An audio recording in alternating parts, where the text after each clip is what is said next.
ฉันก็ไม่หัวใจลุมแบนฉันกันทำไมอยากให้เธอรู้ว่าตัวฉันมันแพงเหมือนแกล้งจนฉันต้องทำใจอยากเล่นไงไม่แบ่งกันจะได้ไหม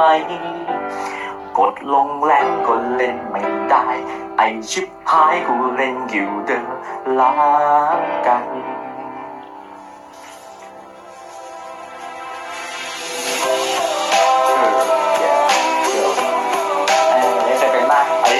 จะเล่นแม่งโดนแบนทุกตาวัดฝาก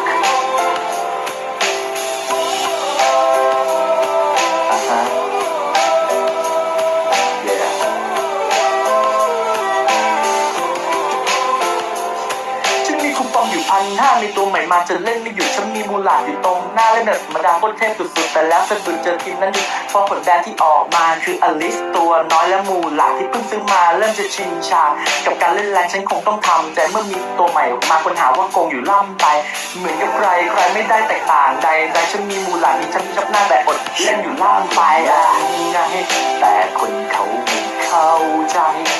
อยู่ที่สุดท้ายพอฉันได้เลือกแบ่งเป็นแม่งดันถูกแย่งตัวไปมูลาดไง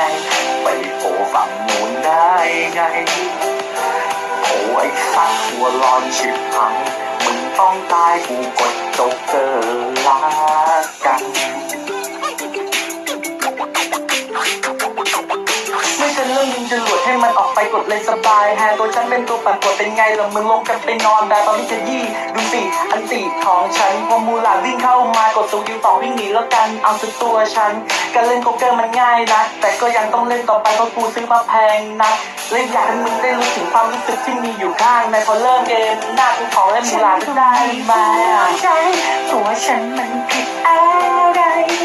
น่ารักใสๆเขาก็ยังแบนฉันแค่ไม่มีน้ำเดือดใจฉันเสียใจใครๆก็แบนอลิสไปขอสักครั้งให้ฉันลงแรงฉันจะช่างไอ้คนที่แดนฉันไปตัวเราบิวเดอร์ซุปเปอร์สตาร์คนชอบเล่นตั้งแต่เอาแพทมาช่างปลื้มนักหนาพอกินไฟไรอลิสกับไฟนั่งข้าว่าข้าจะขออันติได้ไหมจ๊ะพ่อมึงตายทำไมไม่เข้ากันมาวะโอ้ยไอ้ฮายังคงอยู่ตามกันอยู่เลยขนาดตัวเทพก็ยังต้องแพ้ตามเธอเชื่อไงกดเล่นฉันบ้างได้ไหมเลือกเล่นแต่แอสที่มันเพิ่งมาใหม่พวกฉันนั้นแสนเศร้าใจตรงนี้ไงพวกฉันรออยู่ลำไปหากสักวันพวกเธอจะเห็นขอฉันเป็นหนึ่งตัวในฉันก็หัวใจ